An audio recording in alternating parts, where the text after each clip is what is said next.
Back to news. Maha Kumbh Mela ఉత్సవమో వేడుకనో మాత్రమే కాదు, మోక్ష మార్గం, అంతకు మించి జీవితకాలపు జ్ఞాపకం. ఆ గంగమ్మ ఒడికి చేరుకుని స్నానం ఆచరిస్తే సకల పాపాలు తొలగుతాయన్నది భక్తుల నమ్మకం. కుంభమేళాకు దేవుళ్లే దిగి వస్తారని ప్రతీతి. ప్రయాగ్రాజ్ లో ప్రతి అణువులోనూ ఈ 45 రోజులు దైవత్వమే కనిపిస్తుంది. కుంభమేళాలో మాత్రమే రకరకాల సాధువులు, పండితులు కనిపిస్తారు. ఇంతకీ ఎవరు వాళ్ళు? ఎక్కడి నుంచి వస్తారు? దేవుడి కోసం దేవుడి తరపున వస్తారా? కుంభమేళాలో వాళ్ళ బాధ్యత ఏంటి?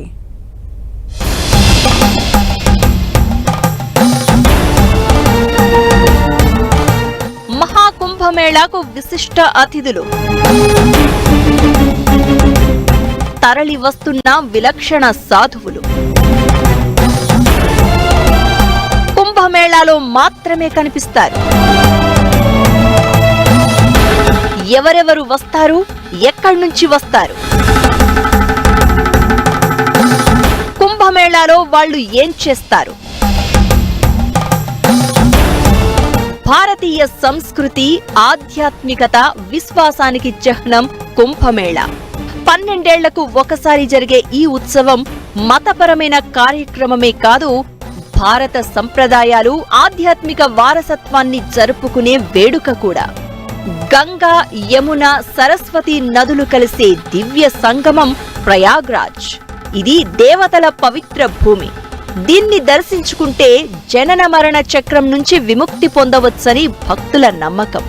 త్రివేణి సంగమంలో స్నానం చేస్తే పాపాలకు ప్రాయశ్చిత్తం చేసుకోవడమే కాదు, ఆత్మను శుద్ధి చేసుకుని మోక్షాన్ని పొందే మార్గం కూడా అని విశ్వాసం. ఇక సాధువులు, పండితులు కుంభమేళాకు మరో ప్రత్యేకత. ఎప్పుడూ కనిపించని సాధువులు కుంభమేళాలో ప్రత్యక్షమవుతూ ఉంటారు. భవిష్యత్తు తరాలకు భారతీయ సంస్కృతి చేర్చే వారధులుగా కనిపిస్తూ ఉంటారు. ఇందులో నాగ సాధువులు ప్రత్యేకమనిపిస్తూ ఉంటారు.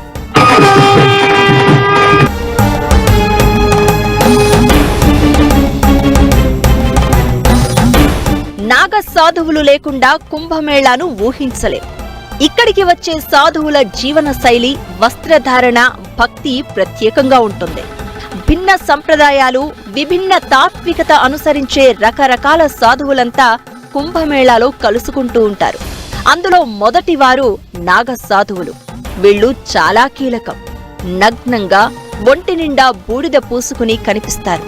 వీళ్లంతా ప్రాపంచిక ప్రలోభాల నుంచి పూర్తిగా విముక్తి పొంది శివుడి ఆరాధనలో నిమగ్నమై ఉంటారు. పవిత్రత, భక్తికి ఉదాహరణగా నిలుస్తారు. నాగసాధువులు స్నానం చేసిన తర్వాతే కుంభమేళా ఉత్సవం మొదలవుతుంది. కుంభమేళాలో కనిపించే ప్రతి ఊరేగింపులో వీళ్లు కీలకంగా వ్యవహరిస్తూ ఉంటారు. రెండోది శ్రీపంచ్ దశనం జునా అకారా సాధువులు. కుంభమేళాలో వీళ్లు కీలక పాత్ర పోషిస్తారు. ఆది శంకరాచార్యులు ప్రారంభించిన దశనామి సంప్రదాయాన్ని అనుసరిస్తూ కుంభమేళాలో నిర్వహించే ఆధ్యాత్మిక ప్రసంగాల్లో చురుగ్గా పాల్గొంటారు. భారతీయ సంప్రదాయాలను వివరిస్తారు.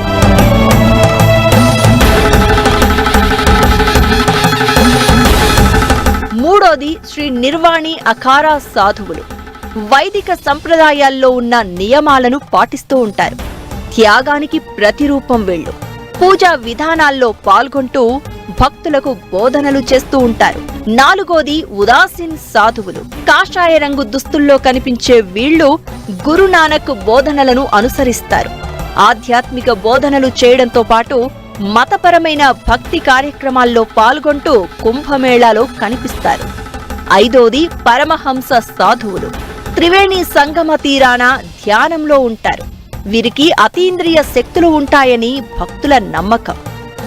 ఆరోది అతి భయంకర అఘోరీ సాధువులు. ఒళ్ళు గగురు పుడ్చేలా వీరి ఆహార్యం ఉంటుంది. దహన సంస్కార స్థలాల్లో ఎక్కువగా కనిపించే అఘోరాలు కుంభమేళా జరిగినన్ని రోజులు త్రివేణి సంగమంలోనే సంచరిస్తారు.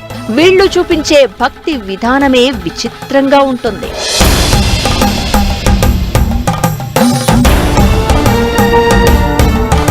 ఏడవది బైరాగి సాధువులు. జీవితంలో అన్నీ త్యాగం చేసి భగవద్నామ స్మరణలో ఉంటారు వీళ్లంతా.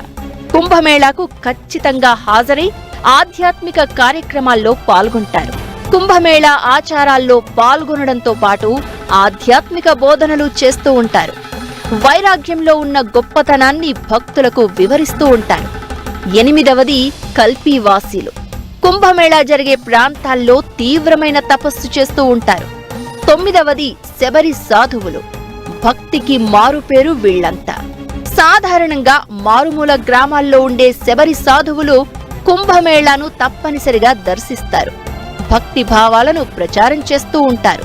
10వది సంత్మట్ సాధువులు. సంత్మట్ అనుచరులు పూజా విధానం, భక్తిలో ఉన్న గొప్పతనాన్ని వివరిస్తూ సరళమైన జీవన విధానం వివరిస్తూ ఉంటారు. ఇలా కుంభమేళా అనేది పవిత్రతకు సాక్ష్యమే కాదు, ఈ సాధువుల ద్వారా భారతీయ సంస్కృతి సంప్రదాయానికి ప్రతీకగా నిలుస్తుంది.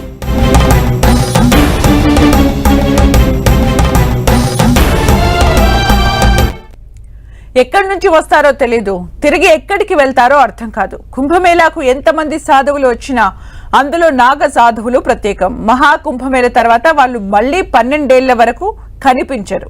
ఇక బాహ్య ప్రపంచానికి చాలా తక్కువగా కనిపించే మహిళా నాగ సాధువులు కుంభమేళాలో దర్శనమిస్తారు. ఇంతకీ ఎవరి నాగ సాధువులు? వీళ్ళు అఘోరాలు ఒకటేనా?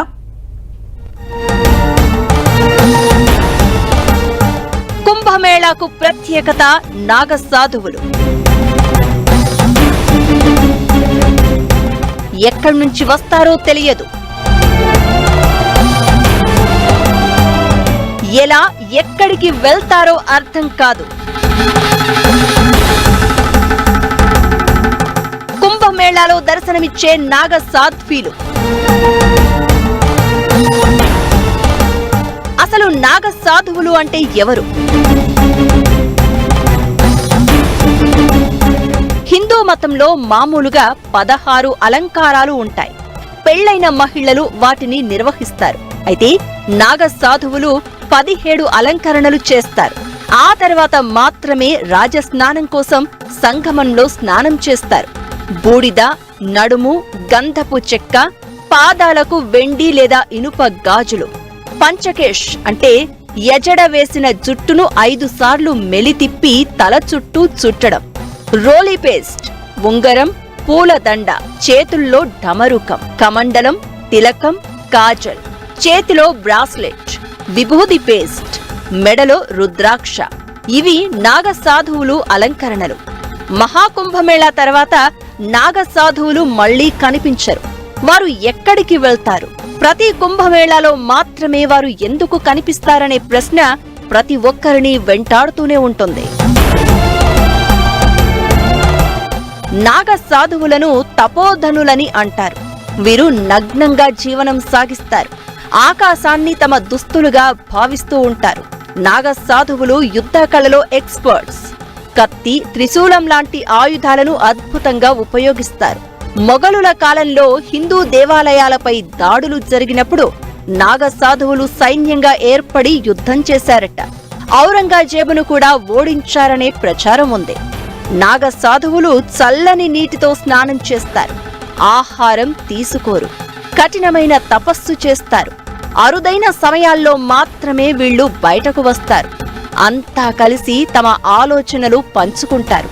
కుంభమేళా తర్వాత తిరిగి అడవులు, కొండలకు చేరుకుంటారు. ఆ అడవులు, కొండల్లో వీళ్లు ఎక్కడుంటారో ఎవరికీ తెలియదు. లక్షలాది మంది నాగ సాధువులు ఎలాంటి వాహనం ఉపయోగించకుండా, జనాల దృష్టిలో పడకుండా కుంభమేళాకు ఎలా చేరుకుంటారన్నది ఇప్పటికీ మిస్టరీనే.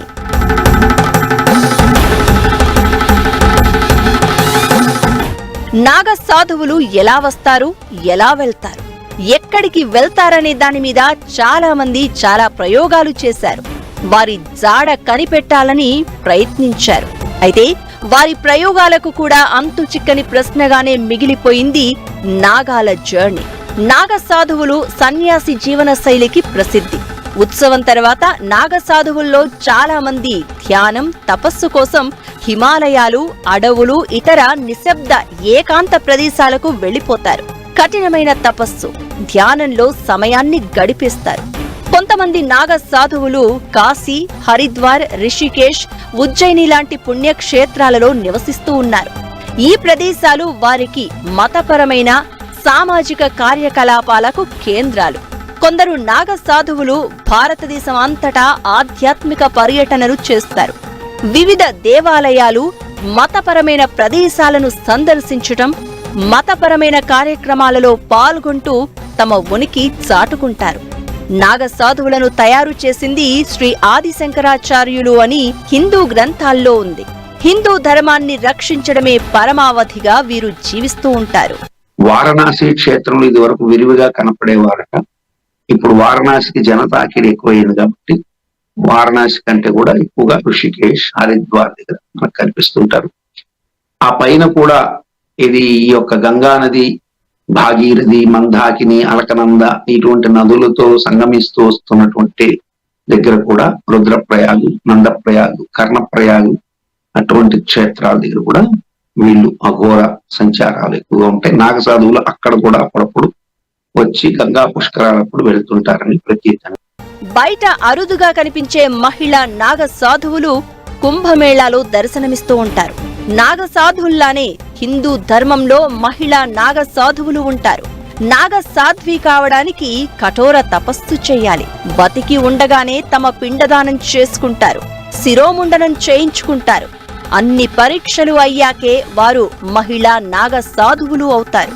కుంభమేళా లాంటి అరుదైన సందర్భాలలోనే వీళ్లు కనిపిస్తూ ఉంటారు.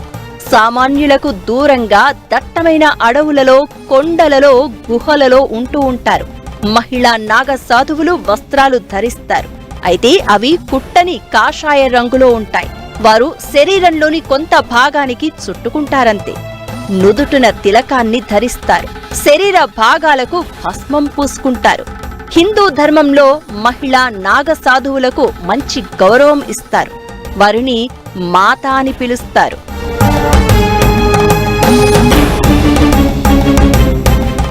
చూడ్డానికి ఒకేలా కనిపించిన నాగ సాధువులకు, అఘోరాలకు చాలా తేడా ఉంటుంది. నాగ సాధువులకు పూర్తి భిన్నంగా అఘోరాల జీవితం ఉంటుంది. అఘోరాలు వామాచార పద్ధతిని నమ్ముతారు.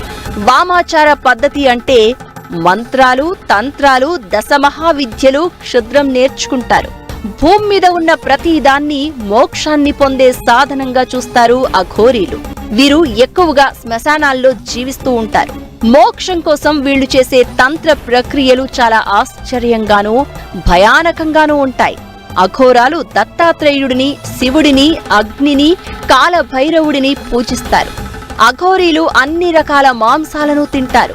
నాగ సాధువులు, అఘోరాల మధ్య ఉన్న కామన్ పాయింట్ ఒకటే: గురువు అనుమతి లేకుండా ఏమీ చెయ్యరు. వీళ్లు ఏం చేసినా గురువు పర్యవేక్షణలోనే చేస్తూ ఉంటారు. ఇప్పటికీ కుంభమేళాలో మొదటి స్నానం నాగ సాధువులు చేస్తారు. ఆ తర్వాత అఘోరాలు, ఆ తర్వాత ఎవరైనా.